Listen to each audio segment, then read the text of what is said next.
Okay, thank you. Welcome everyone to Norwich City Council's licensing committee and informal meeting. It's Monday, 6th of February 2023. And we'll start with apologies, please. No, I haven't got. Apologies for Councillor Fulton McAllister, Erin, Councillor Ackroyd, Councillor Bocek Colton, Councillor Davies, Councillor Graham, Councillor Huntley, Councillor Peake, and so far Councillor Price, although I think he's running late, and Councillor Sands too.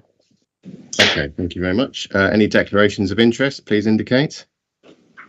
And there are no indications. Thank you. So we move on now to the gambling statement of principles, gambling policy, and this is a draft. So who's going to present this for us, please? I'm going to let Tiffany do it because she actually wrote the report. Okay, thank you very much. Tiffany. Okay, thank you. So the purpose of the meeting today is for members to provide feedback on the draft statement of principles in respect of gambling prior to officers publishing the document for consultation. Just moving to the main body of the report.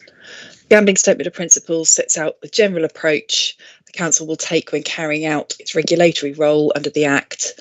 And just as a reminder, the three licensing objectives are preventing gambling from being a source of crime or disorder, being associated with crime or disorder, or being used to support crime, ensuring that gambling is conducted in a fair and open way, protecting children and other vulnerable persons from being harmed or exploited by gambling.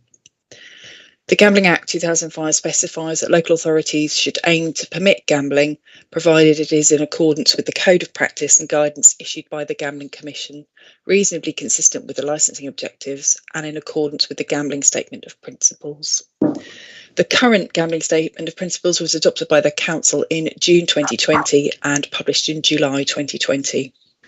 The draft Gambling Statement of Principles is attached to the report as Appendix A. There have been some amendments to the document to ensure the content is up to date and to clarify wording, but there's no significant changes in approach to the Gambling Statement of Principles. A table summarising the amendments that have been made is attached as Appendix B. The options available to members are to provide feedback on the Statement of Principles prior to officers publishing the document for consultation, and for that draft statement to return to Licensing Committee for consideration of comments and onwards recommendation to full council for approval.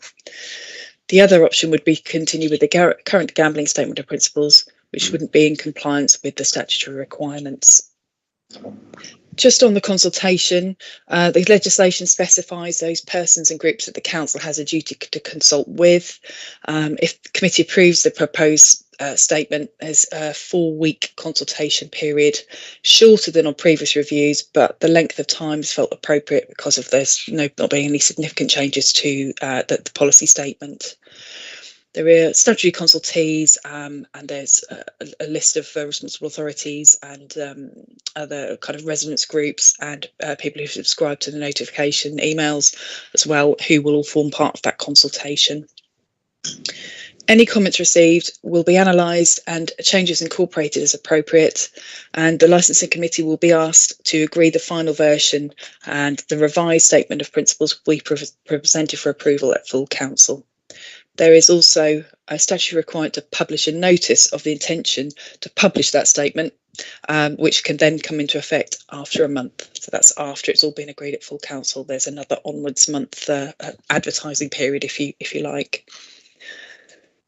And that concludes the report. So just any comments and feedback on the draft policy. Thank you. Okay, thank you, Tiffany, for the report and for putting the policy together. And also thank you to David Lowens and his team for the advice that we've received. I should just flag there, Chair, I don't think NP Law was involved in this. Oh, okay.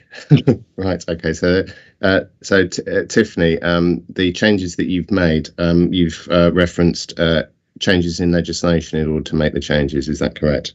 I'm referring to page 69, where we've got the list of changes in place. Yeah. So alongside us, but the kind of technical review was carried out by a gentleman called David Lucas, who's a specialist licensing solicitor with real kind of skills in the gambling area. It is something that doesn't come up that often. So frankly, for him to cast his eye over it is, he's up to date with which codes of practice are in force, what all the situations are in a pretty technical area. So yeah, most of the amendments, as you can see, are alterations, just updates. There are a few things in terms of just the format to make sure that each of the sort of separate chapters were the same in approach, because when an applicant is looking at it, an operator, they will come in usually with just one part of interest, be that a bingo, premises license, or anything. They come in straight into the chapters. They're not going to read the whole document. It was about kind of just making a little making them a standalone, I suppose, an introductory paragraph, and making them just complete for each license type.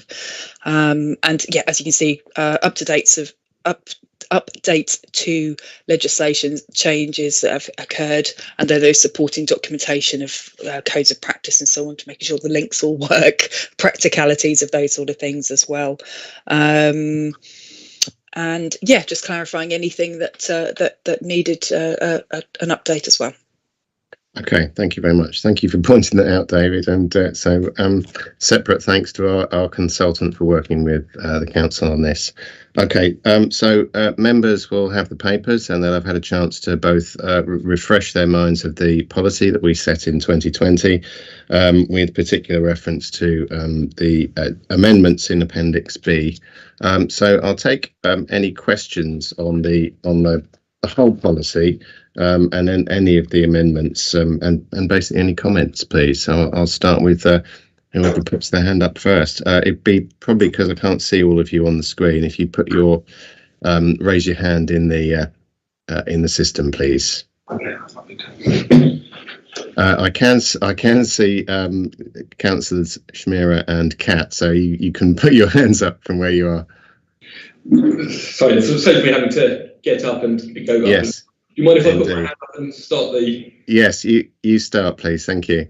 Thank you very much. And thanks, Tiffany, for putting this together, because obviously there was quite a hiatus between the one prior to 2020, and now we're basically back on track according to the legislation, which is, I think, to update this every 3 years. So I'm really pleased to see this come here, and thanks for your team for working on it.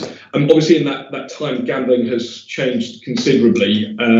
It's moved a lot more online. We've had a couple of things, obviously the pandemic being the big one that has changed sort of social attitudes as well, I suppose, and just certainly behaviours, but also the faulty legislation about limiting the stakes. So actually, we've seen a reversal of the number of betting premises, for example, around the city, and not just in the city centre, but around the city. So, but it's still really important to have this. I've got a few points I'd like to just make, if I may. I'll start with page 26 of the document, point 9.10. So actually page 25 going on to 26, which is about the location.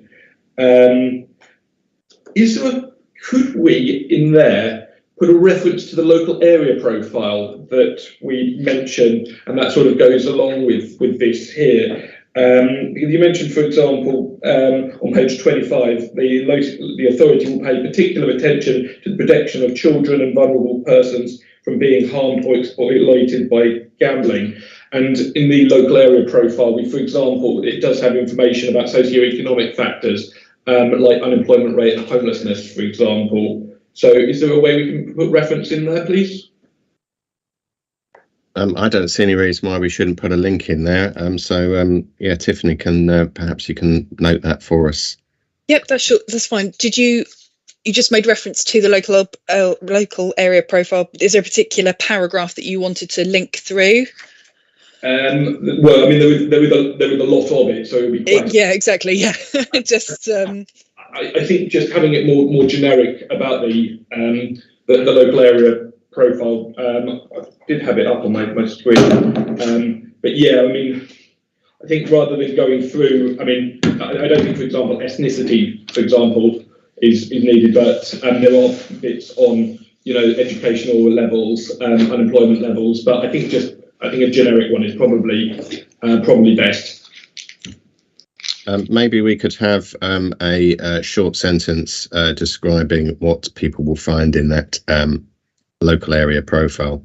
I think it's quite confusing, perhaps, for members of the public to have the two documents separated, and the local area profile has many other uses and is a useful piece of data on its own. But in reference to the gambling policy, I think perhaps some clearer links between the two should be made, if we can do that, please. Yep, no problem. Okay, Martin, I guess you have some more. Would you like to continue, and then we'll switch to somebody else when they indicate? If that's all right, that'd be lovely. Please do. Yeah, can we now turn to page 35, paragraph 12, basically the 12.1 about the no casino point. I know obviously under legislation we're not permitted to have either a small or a large casino. But I don't know, have Norwich passed it, or is it premature to pass a no casino resolution? Who would like to come in on that?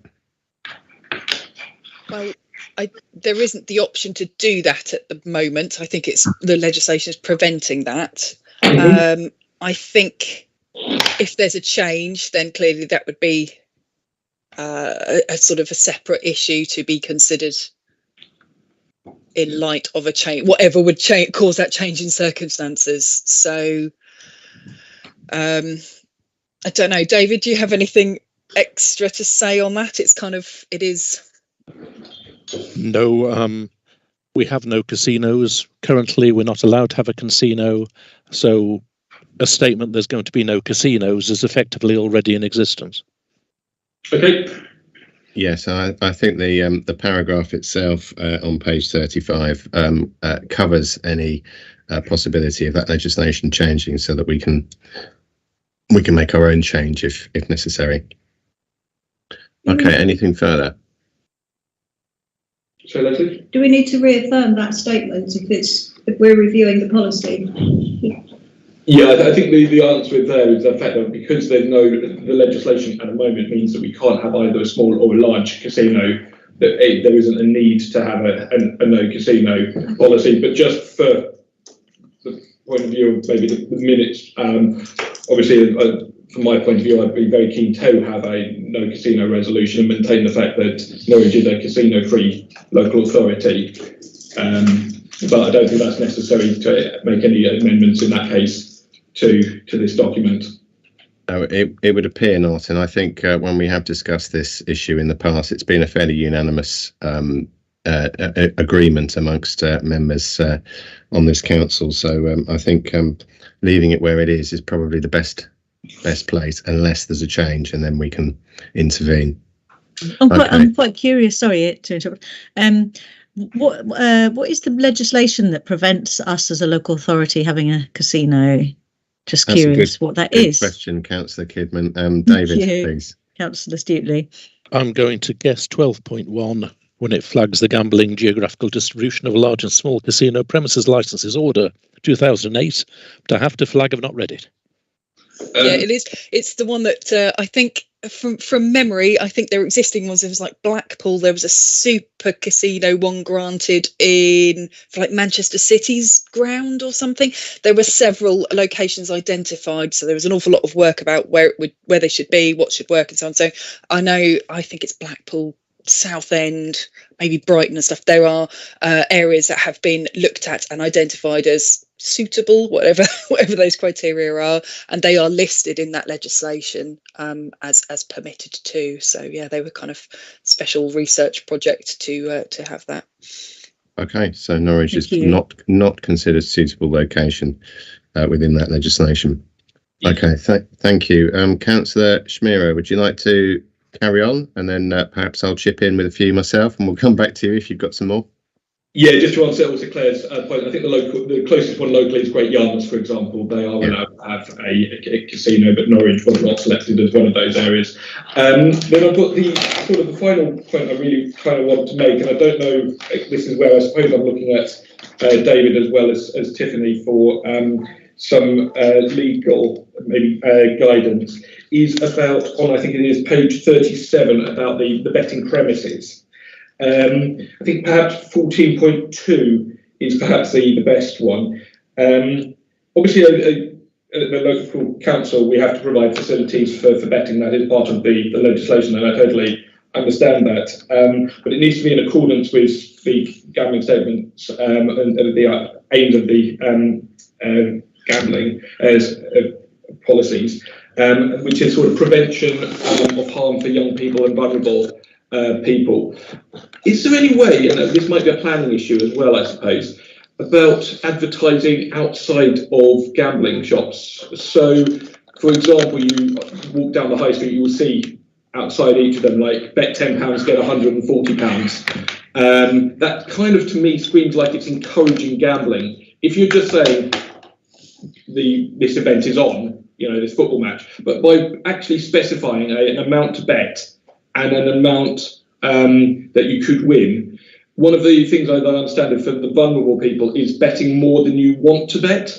And actually, for example, when you're stating a specific amount, like £10, that person might not want to bet £10, but may feel enticed to betting it based on the odds that are clearly specified outside. So I was wondering, is there a way that we can sort of limit the amount of exposure presented to the general public that would be walking by? Obviously, once you're inside the premises, then those odds need to be fixed to make sure that gambling can be done in a fair and open way. But from the outside, it does.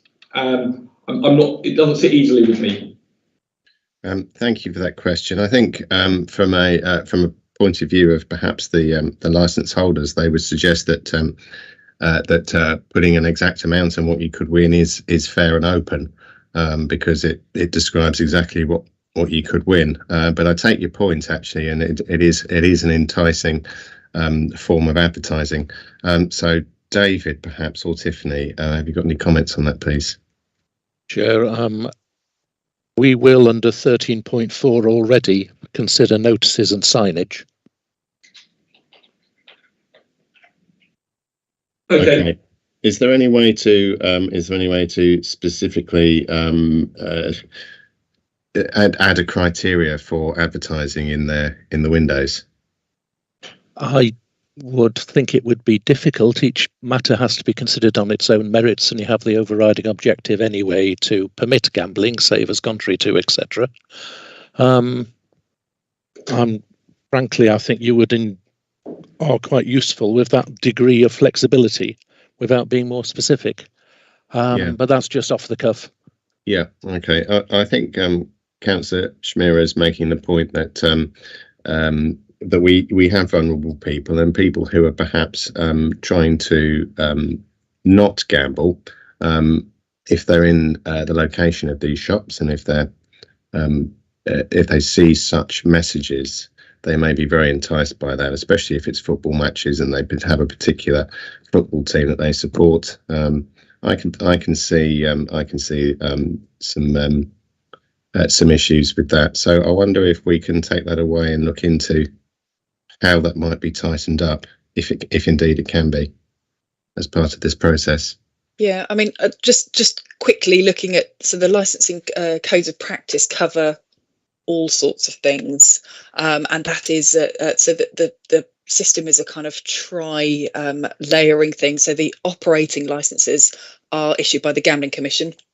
So that's the high level financial checks, and the kind of like fit and proper test, if you like, is carried out at that level. And then on individuals, there's personal licenses that sit within that, again issued by the Gambling Commission. The local authority provisions come in with the idea that the district councils have that local knowledge of particular individual premises. So there's kind of that's where the the licensing authority level comes in.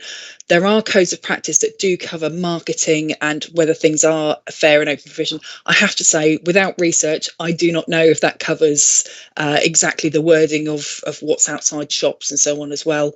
The reality is that the vast majority of these are run by these kinds of premises are run by kind of corporate identities, nationwide things. They have standard operating procedures and documentation that will be in action.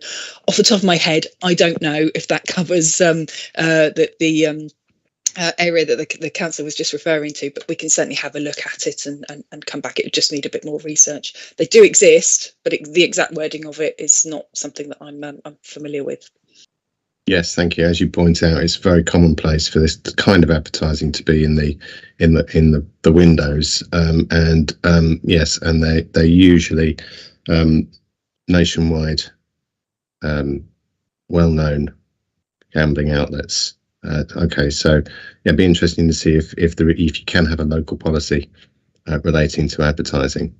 Okay, so I can see Councillor Graham. You're next, please. Thank you. I'm just wondering, it's all very well to tell and very tempting to tell people how much they could win. Is there any way that we can enforce that those adverts also say how much you could lose and maybe even cap how much you can lose? No, Chair. There's no way of either calculating that or, I think, justifying it as a condition. Okay, thank you. There's a section or throughout the document there is references to protection of vulnerable people, and if members of this committee have any firm ideas about how we may tighten that up or improve the local policy, now and through the consultation is a good time to put those forward. I have a few questions, if I may, please. And I'll start with a general one about gaming machines and the Category B gaming machines. Are these seen as a major problem? I believe the Category B are the higher stakes, whereas Category C and D are the lower stakes, unless I'm mistaken. Are Category B machines seen as a real issue in the by licensing professionals, and is there scope for us as a licensing authority to limit them further?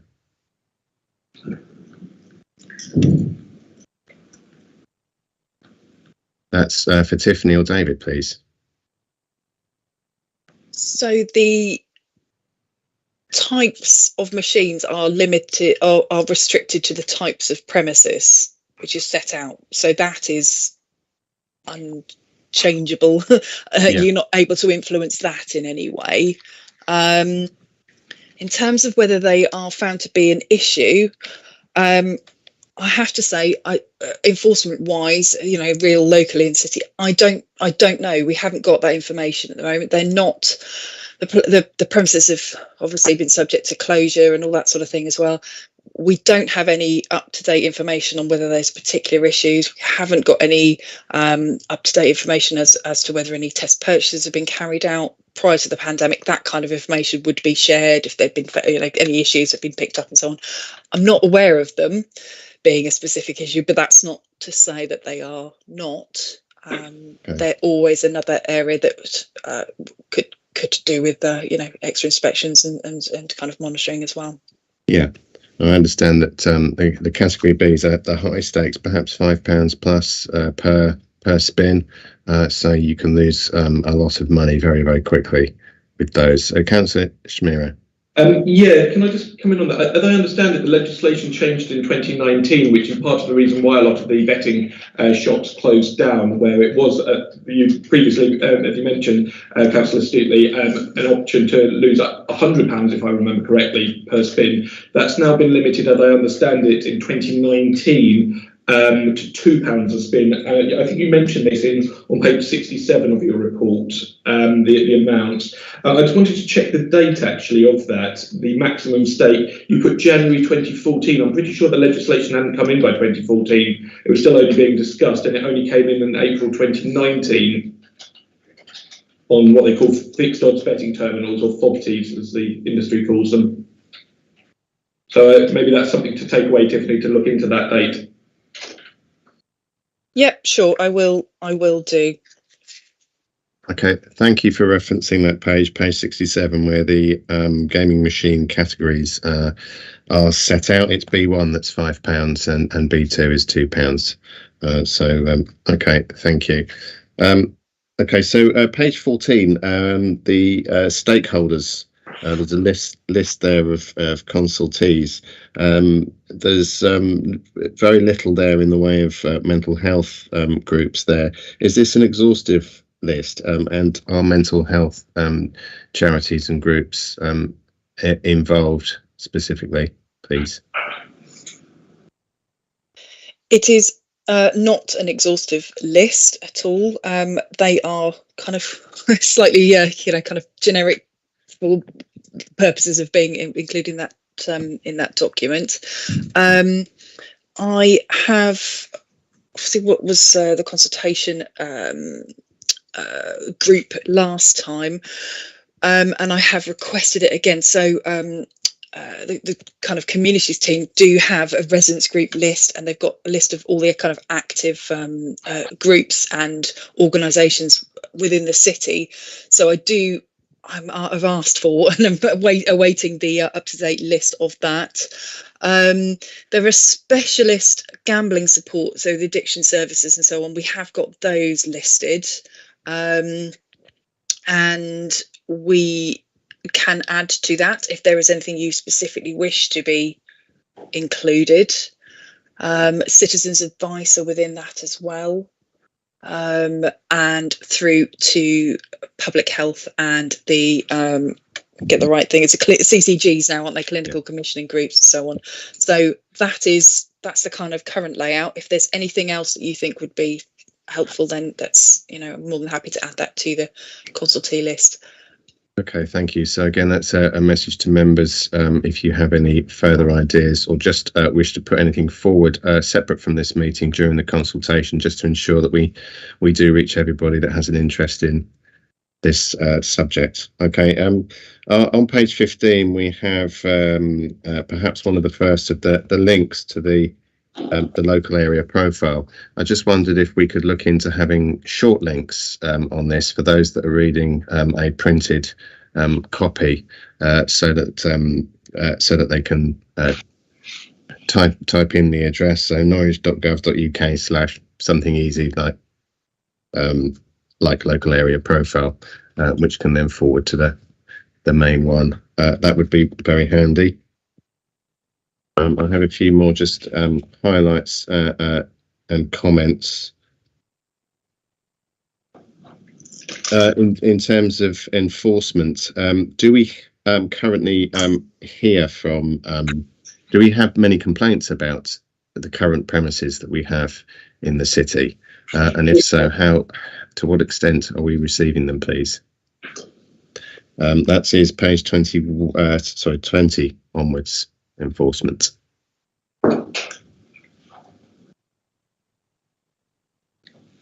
It's not lots. It is, like I said, an area that probably does need some more attention. We do have the links with the Gambling Commission, the wider sense of information flow. So there is a regional kind of representative that covers this area. Clearly a large area of East Anglia or wherever the borders are, so there is that connection is there.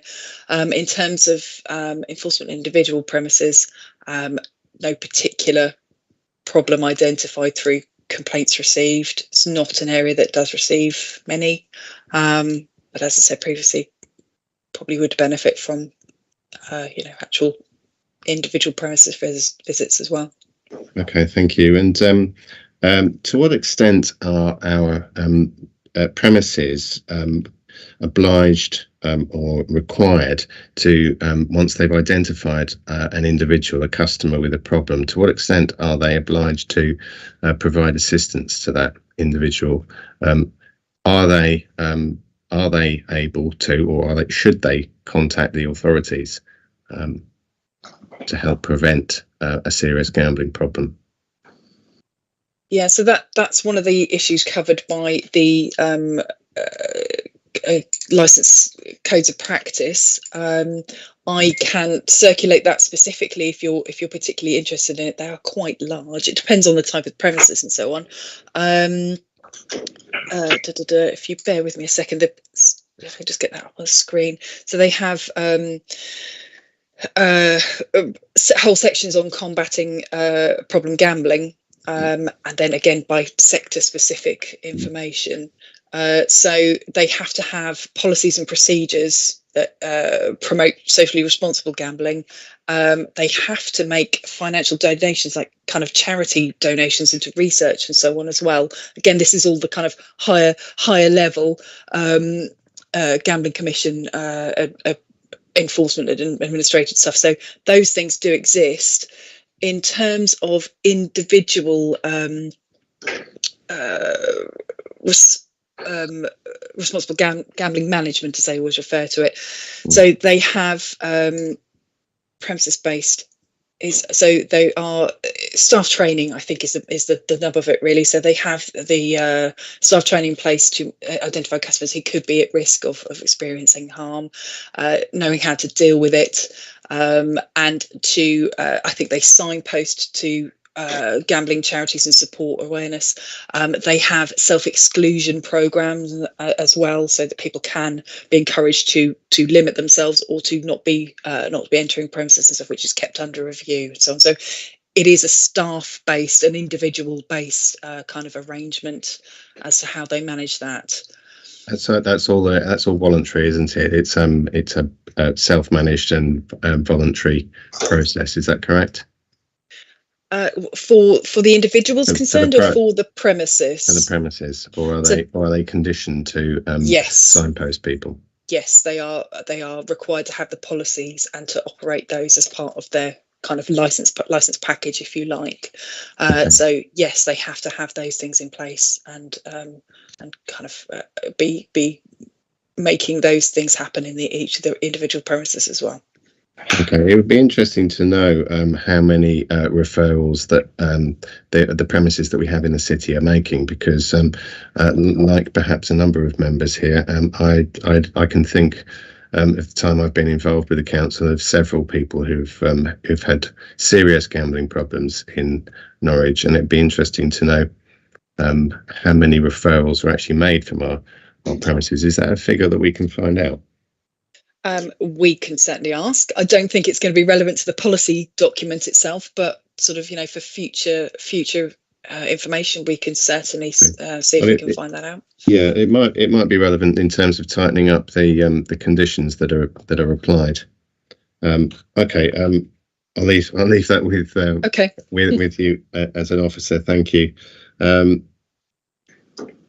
Okay, does anybody else want to ask a question while I find my next one? Any more questions? Yeah, okay. Thank you, Councillor Graham. It's just a bit broad spectrum, that when we're looking at protecting children from harm, it looks like we're quite good at stopping children from gambling, but I've not seen any mention of protecting children from the harm of their parents gambling. And we know that poverty is one of the clearest social determinants of health and health outcomes. But I don't see where the law allows us to cover that, or what it allows us to do, except by really digging hard on the local area profiles. Okay, Tiffany? We are limited, we are constrained by the requirements of that legislation in terms of the factors that can be taken into account on these particular issues. So I understand the concern, but we are limited by the wording of that. We put fences up to stop people committing suicide, but people with gambling addiction are something like 6 times more likely to be suicidal than people without. And if we approached it with public health in a more holistic way, it may be a kind of tangential way of tackling it more effectively.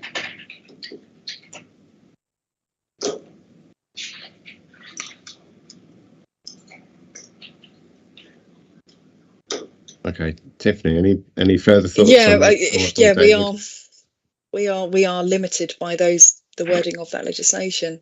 I don't know if there's anything else to add, David. No, I mean, just to support the government's licensing guidance. I mean, it's from the Guidance Licensing Authorities, Gambling Commission, effectively the government, is really clear. You can't consider moral or ethical objections to gambling. They're not a valid reason to reject an application, for example. 5.34, if anybody wants the reference. Local authority can't base a decision on a general notion it's undesirable to allow gambling premises in an area, with the exception of casinos, oddly enough. And again, 5.34 for that. So yes, just to back up Tiff, there is a limit on what the legislation permits us to do.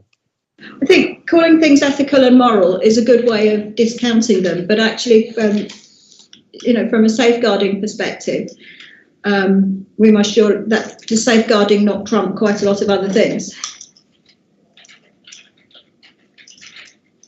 Well, we have a responsibility as a licensing authority to meet the objectives for the gambling policy. So I guess perhaps Councillor Graham is asking us how we might expand our policies in order to protect vulnerable people further outside of what we already do. Would that be right, Councillor Graham? I think it would. Okay, so are there further mechanisms available to us that haven't been put in the policy yet that would help us to protect vulnerable persons? I see there's a paragraph about vulnerable persons and people with mental health issues on page 28, and I made a note myself about how we might be able to protect them further, more so than we do now. That's not making a moral judgment. That's protecting the vulnerable people that we have a duty to do. I think that is balanced by the fact that it's about what, if you were to put conditions or place other requirements on the licence holders, it's about their scope and their ability to have an effect on something like that, isn't it? So they can obviously restrict entrances or kind of put up signage and stuff. All of that is within their control. What then goes on beyond that and within a family relationship is probably outside, as the operators would probably say, well, how do I affect that? How would I be involved in that? So the limitation is possibly from that side as to could they be expected to do. Well, maybe advertising what you could lose as well as what you could win might be a step in the right direction. Chair, we've already had an answer from David about the viability of that concept. David. Page 28 of the agenda, I think, vulnerable persons. We've got wording that this licensing authority will consider this licensing objective on a case-by-case basis, and I think that is all really that can be expected. Okay, thank you for that. Okay, any further questions? Councillor Shmira, please. Yeah, thank you very much. And I suppose this might come under the operational side of things rather than the sort of statement of principles. If someone self-excludes from one particular gambling venue in Norwich, is there a way that they can be excluded from the whole lot around the city? Where does the sort of boundary end? Is there any issues with data protection between different companies? for example, of those people. There's a sort of meant to be the voluntary, I think, code of practice is that the staff are meant to identify someone who might be gambling. £5 a week, then it goes up to 20, then it goes up to 50. They're meant to identify that sort of the person of concern potentially and check in that they have got the means to do that, so that they don't fall into that vulnerable person who is gambling more than their means, as outlined, as Councillor Stutely mentioned on page 28. And is that information shared between the various gambling premises? Because in the city centre, you can go literally across the road from one gambling venue or betting shop to another, which might then you might not be excluded from, and you still have the same issues. You're still that vulnerable person potentially. Yes. If just going back to those codes of practice again, they're sector specific, but as an example, is this so non-remote or ordinary code? So actual taking place on a premises. One of them says licensees should take all reasonable steps to extend a self-exclusion to premises of the same type owned by the operator in the customer's local area. In setting the bounds of that area, licensees may take into account the customer's address, if known to them, anything else known to them about the distance the customer ordinarily travels to gambling, and any specific requests the customer may make. Then goes on to say, should encourage the customer to consider extending their self-exclusion to other licensees' gambling premises in the customer's local area. So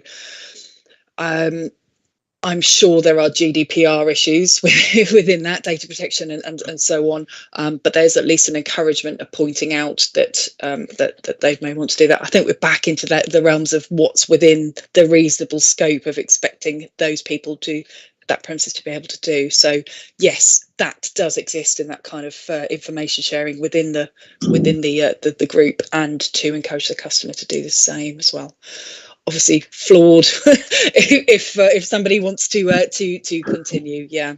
2 points on that. You mentioned GDPR, and I understand it's safeguarding trumps GDPR. So it should be, if there is a potential safeguarding issue there, that should be able to go between those companies. And this goes back to, I think, Councillor Stutely's point about asking for some more information. Can we maybe find out how many people have self-excluded from the various different betting premises companies in Norwich, to see if there is actually any disparity between those numbers, to see if that information is being shared effectively, as you just outlined, within the code of practice? Yeah, I can see if I would imagine that kind of data may be available for the operators as a whole. Whether we can get that specifically for Norwich, I don't know, but I could ask the question. I'd appreciate that. Thank you very much. Okay, thank you. I've got another couple of points on general areas. So page 30, 9.2, there's a section on Challenge 21. I wondered why it's Challenge 21 for betting, where we often insist on Challenge 25 for alcohol licence premises, and whether that could be changed. Whether members would wish to seek to have that changed, indeed. So Tiffany or David, any comments on that, please? It's listed. Challenge 25 can be operated, but if you're minded to have that in there and so on, they're obviously just example conditions that may be applicable and may be attached and so on as well. But it can be referenced to Challenge 25 alone if you would prefer that. I think personally I would like to see that, because it matches the work that we do in other licensing areas, and it seems to make sense if we're protecting young people. If anybody has any objections to that, where are you looking at that, Councillor Stutely? What page? That's on page 30. Thank you.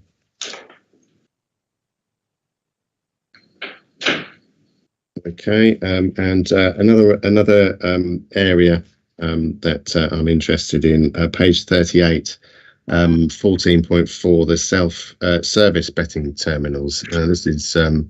This is presumably the ability for people to place bets on terminals within the shops, as if they were on the internet, I suppose, at home. And is there any way to, there's quite a short section on there, is there any way to tighten up the policy on that? David, perhaps you could expand on what self-service betting terminals are and the legislation around it. Chair, in all honesty, no, because it's not something investigated. Unfortunately, the expert is not at your meeting. However, he has, I take it to he, reviewed this draft, and therefore, where it says, and the Act exempts them from regulation as a gaming machine, I take it he has viewed that and decided that's a correct statement of the law. That being a correct statement of the law, I do not see options for you to go beyond that and control it. Okay, sorry to be so negative. No, that's fine, and that's why I asked the question, because it seems interesting to me that the other terminals or other machines in these premises have restrictions on the amounts that they can be bet in one go. I wondered if these also have that. I can see Vicky. Yeah, I think you've got to view these self-service betting terminals in a similar fashion as you would do your self-serve checkout. So you're just bypassing a person behind a counter. You're just dealing with your bet and the odds yourself. So you're putting your bet in, you're getting your slip. And it's not a case of where the other gaming machines and you're putting coins in a slot to get a reward.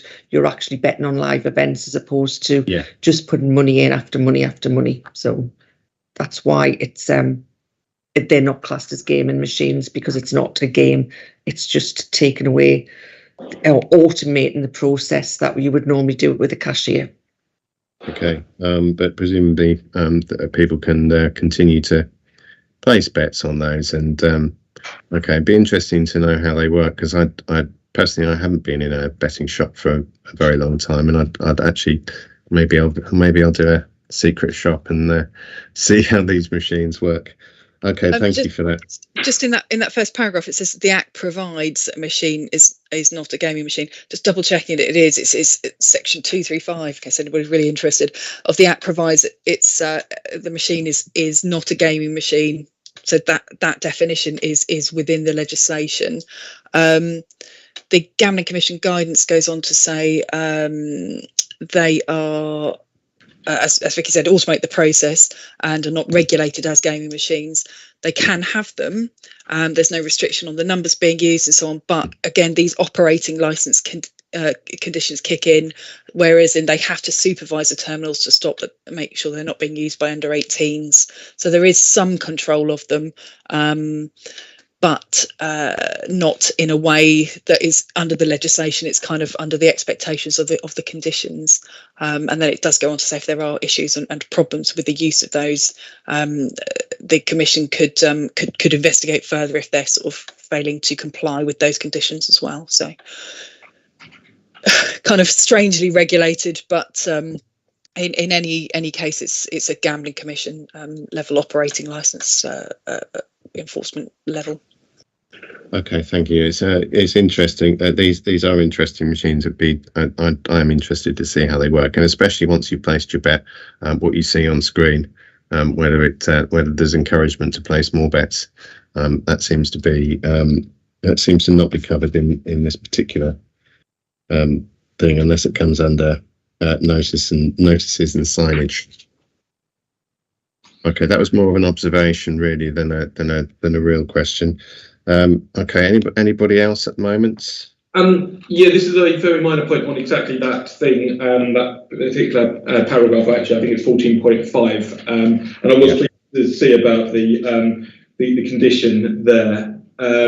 I mean, I've got to say that these self-service betting terminals, they don't have the music, they don't have the sort of snazzy sort of graphics that kind of encourage gambling, and it's sort of psychologically proven to encourage gambling. And it also doesn't have the instant win or lose. You have to wait for the match to finish, you have to wait for the race to end, or whatever it might be. So it's not it's proven as I understand it, not as addictive as those fixed odds betting terminals. But there are concerns, of course, about people. I mentioned people who might have self-excluded and are going in, placing bets, using those. It's a very minor change, but would it be all right to take out whether to impose a condition to restrict. So it reads, when considering the number of SSBTs, in particular premises, the authority amongst other things. So basically we will, as a point of principle, consider the number there rather than potentially consider it. So we will, as I say, it's just a very minor, perhaps nuance there, but if we can maybe remove those 5 or 6 words or whatever it is. Sorry, Councillor Smear, where are you? What paragraph number? 14.5 on page 38 of the document.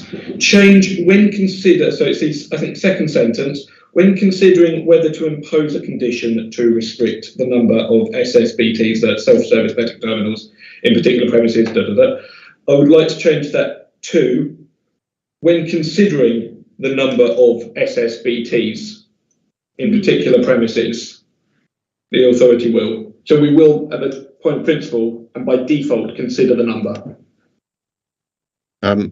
Yes, I think that's a sensible suggestion. I can't see anybody else wishing to indicate on that, so consider that an amendment, please. Okay. Anybody else? I think I've only got one more thing, and then we can move on to the recommendation, and that is page 23.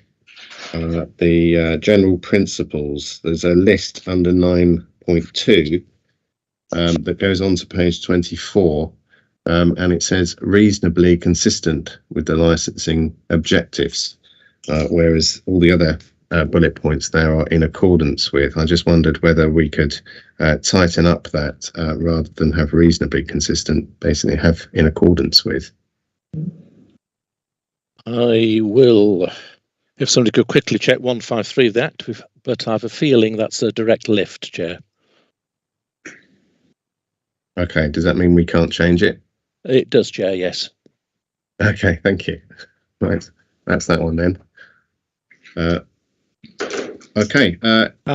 Yeah, just to assist you with that as well, yeah. 519 of the national guidance has got that reasonably consistent wording in it again. Okay, that's a curiosity, but obviously if we can't change it, then we won't. Yeah. So it's in the statute. Yeah, it's same wording. Yeah. Okay, I suppose I had one more observation, and that is the importance of the distinction for the purpose of public awareness between the remit of the licensing authority and the difference between the premises licenses that we are responsible for and the online gambling industry, which is entirely separate. Okay, so I just wanted to just comment on that and whether we can make that more explicit. It is noted, I think, on page 23.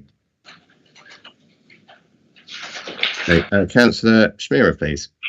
Actually, that's great, because this is my last point as well, linking the two. The one bit where I think there is a slight link between the local authority, and I know this perhaps falls outside of the purview of the licensing and certainly gambling statement of principles, but it's about gambling advertising. I mentioned it's about the premises, but more generally about sort of advertising hoardings around the city that we give planning permission to, for example.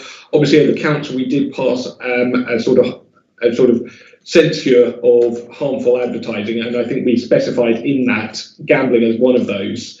Is there a way that we can sort of find somewhere in here to maybe make that as a recommendation? We can make a reference to that in some way, that we basically view unfavourably on advertising that encourages gambling, based on the fact that it's potentially getting vulnerable people who we've defined here, people who are gambling more than their means or more than they want to gamble. So you're perhaps suggesting adding somewhere a bullet point where it's relevant, saying that advertising to encourage gambling, especially in respect of vulnerable people, should be encouraged, or something along those lines. And I'll ask David whether it's possible and practical to insert that. I think you'd already have a code of practice that says a vulnerable person shall not be having advertising directed towards themselves. Yep. The risk is the wording is considered to tread over the boundary to moral, ethical dislike of gambling. It would depend, I guess, very much on what words you're using and their intention.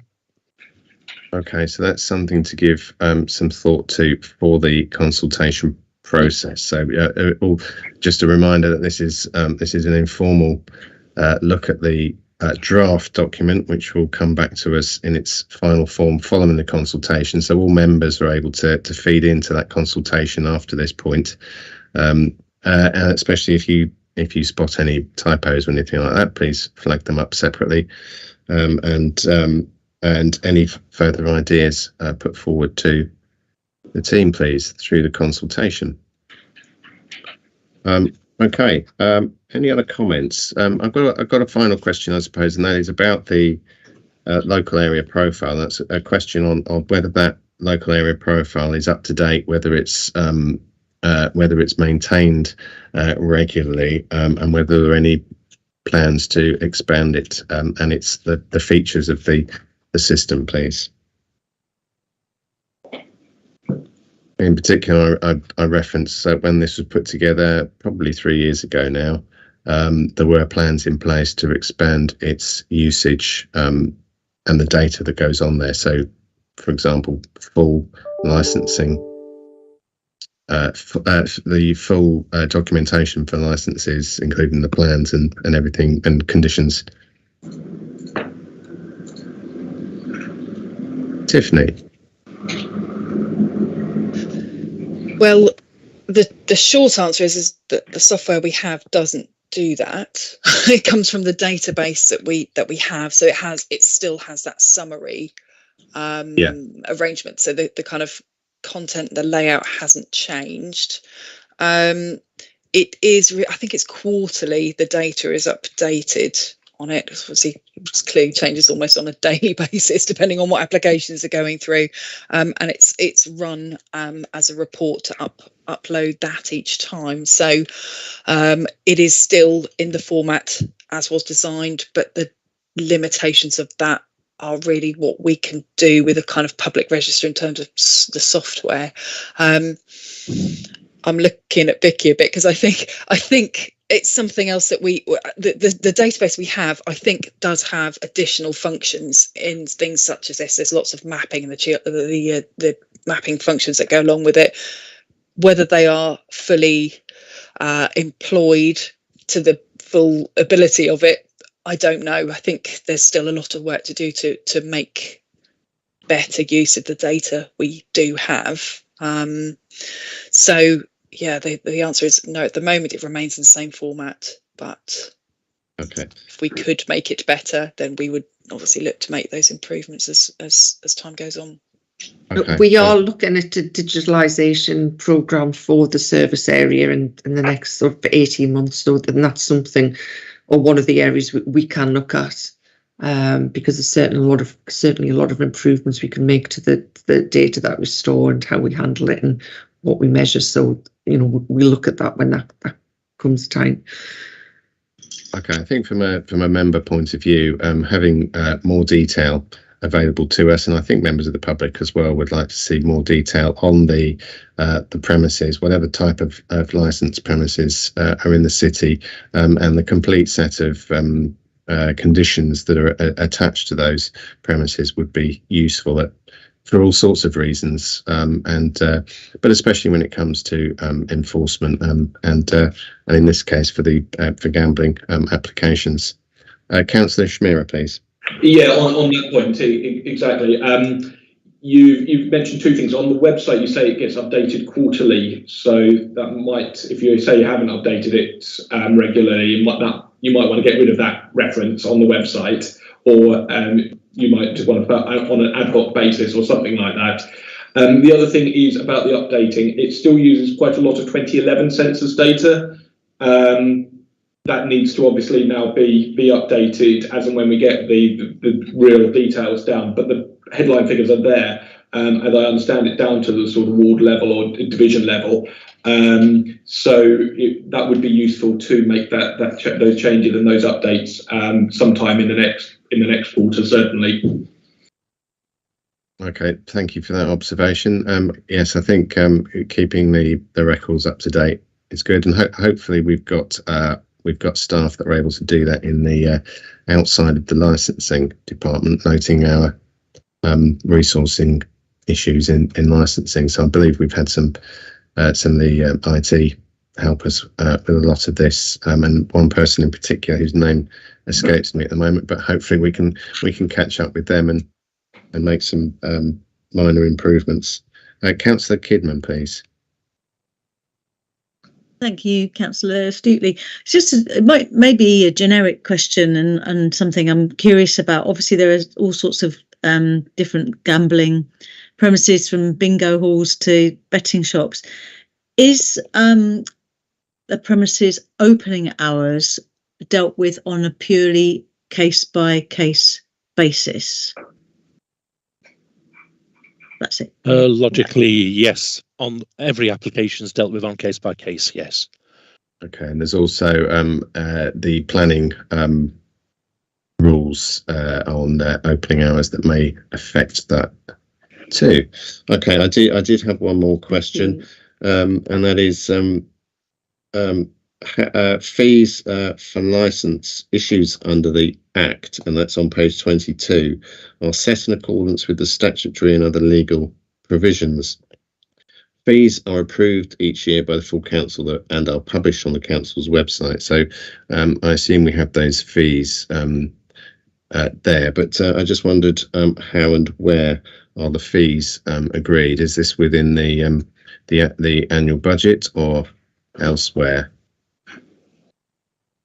Sorry, what paragraph number is that? Sorry. Page 22, just above 8. So it's the last paragraph of 7.10. I just wondered for my benefit really how we annually approve those fees. They are part of the fees and charges document, if you like, where they are all listed. So that's the point at which they go through approval each time. Practically, okay. Yes. So they're set with there's a maxima, I think is the correct term, isn't it, when there's more than one. So they have an upper limit set within that, and then we operate within that. But yeah, the actual yearly agreement is via that fees and charges full council document. Okay, thank you very much. Okay, I'm just looking around to see if there are any other electronic or physical hands up, and I'm not seeing any. So we've had about an hour on this, which I think is about right, and the recommendation is that members consider the attached draft statement of principles under the Gambling Act 2005 as a consultation. So I think we'll have a show of hands on that. So all those in favour? As amended, obviously. As amended, and Alex has a note of those, and it looks like that is unanimous from those that I can see. I'll just ask for any objections or abstentions. Again, I didn't see any. Councillor Price has lowered his hand, so yep. Okay, so thank you. That's unanimous, and that's carried. And unless there are any other items to consider, Alex, that will be the end of the meeting. Thank you all for attending. Thank you.